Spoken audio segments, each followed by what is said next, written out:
Welcome back to another One Comic Book a Day as we're covering Superman number 28, the second story, the Golden Galleon. And is it where Superman finds sunken pirate treasure again? I mean, why would you even write a Superman story and not have him find sunken pirate treasure? This should be his massive economy. But before that, you think this is going to be a pirate story. It is not a pirate story. Not completely. Lois and Clark are going to report on an amateur shipbuilding model contest. You know, those. And they go see the shoe-in to win, but then he gets bullied by the other brother to one of his rivals, who happens to be a mobster, who literally just walks in front of Lois and Clark and beats the crap out of a kid. Well, he smacks around a kid. Clark tries to intervene after the fact, but gets beaten himself.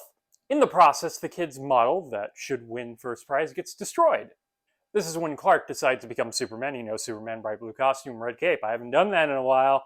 He goes off and finds a sunken ship, which he almost immediately finds just going down into the coast of Metropolis. You know, Metropolis, mountains, coast, some sort of desert. Sure, this is not California.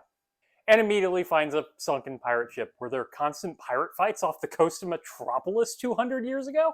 So with this ship, he can now make his own model of it, and of course there's treasure in it, but no one seems to really care, except for that mobster. Now, this is where I was actually pretty into the comic. When Superman shows up, the mobster's like, yeah, I'm not going to do anything to that kid anymore, because Superman, what am I going to do to Superman? It's really great to see a mobster understand that. And then he finds out there's $1 million worth of sunken treasure. $1 million because it's a very round, large number.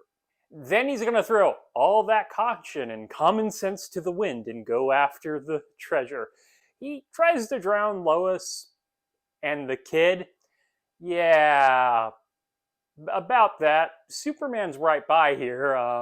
You didn't have a plan to deal with him before. What are you going to do this time? And nothing. So Superman gets rid of him.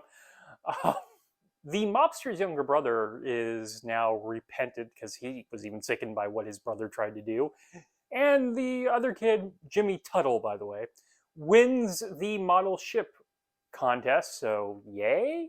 And I guess Superman gives the $1 million to the government, even though Clark is constantly complaining that he needs money. And the last time he had $1 million, he ended up using half of that to keep the community center running, so it's generally a pretty good idea for him to keep the money for a while, because we're just going to find a reason someone's going to need money later.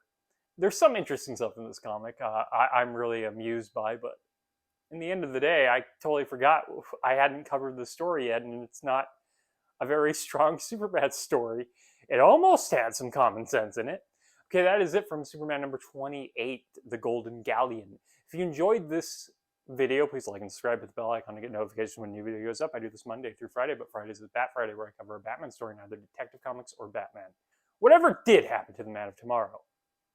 And does Superman secretly have, like, sunken treasure radar? He just immediately finds it all the time. Okay, have a great day.